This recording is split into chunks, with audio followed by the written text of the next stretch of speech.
Hey everybody, good morning. It's Mark Dawes here. It's Saturday morning, and first and foremost I just want to say thank you to everyone on Facebook and on LinkedIn who's been commenting on the videos we put out this week.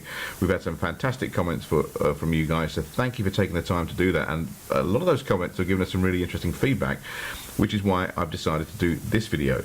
Because in one of the comments that we had, someone commented, I think it was on Treble Henry's video actually, about the use of the basket hole, where they said, well, you know, we can use force that's reasonable, and as long as it's reasonable, it's fine. And I just wanted to clarify this for some of you, because I think it's an important point. And I actually did a blog post on this a while ago when I was talking about, you know, can teachers refuse to restrain? And you can find that blog post on our website at nfps.info. But here's the thing, you know, every one of us in the UK has the power to use reasonable force. It's in our common and statute law. That can't be taken away. So all of us, as UK citizens, have the right to use reasonable force. But that's a power, that's a right, okay? And with that right goes a responsibility and also a discretion. So if you're walking down the road and you see someone assaulting someone, or you see someone committing theft and running out of a retail shop, for example, you, as a member of the public, can decide whether or not you wish to engage that person or go to someone's defence and use reasonable force in doing so. That's your right. It's a discretionary right. Now, if you employ someone and you put them in a job where they're more likely to be exposed to the foreseeable risk of having to use force. So, for example, teachers in a school, door supervisors, security officers, people working in healthcare and care.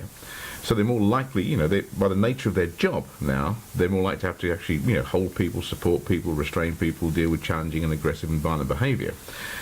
Then a duty kicks in, and that duty is the duty of care under the Act of Parliament called the Health and Safety at Work Act, and there's various other Acts of Parliament like the Children's Act, United Nations Convention on the Rights of the Child. I could go on, but I'm pretty sure you're aware of most of these things. Because the point I want to establish here is a power is a discretion. A duty is a strict obligation. So an organisation has a duty of care to its staff and others, and within that duty there may be, or there may exist, the power to use force. So I'll give you an example. In a school has a duty of care to its teachers and to the children.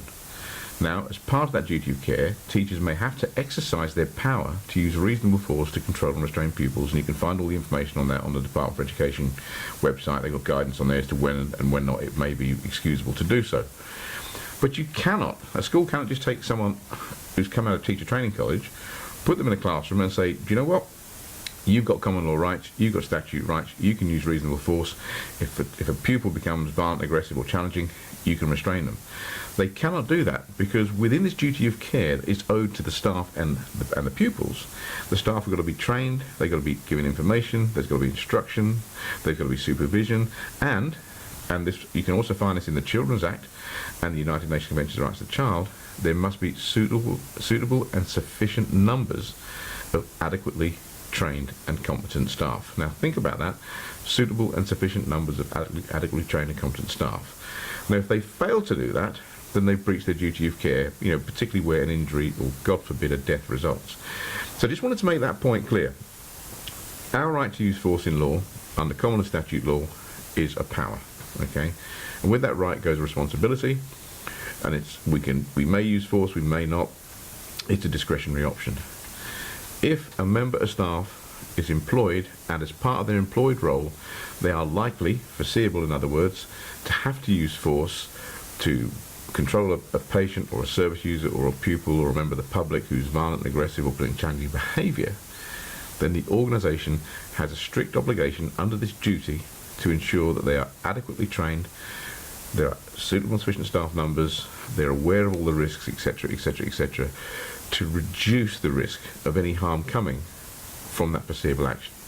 I hope that makes sense. If you have any questions, pop them in the comment box below. But once again, listen, thank you ever so much for engaging. Thanks for your comments. We're learning a lot from you as well. So if you have a comment, stick it below. If you like this video, like it. And if you think it's worthwhile sharing to other people, then please share it far and wide.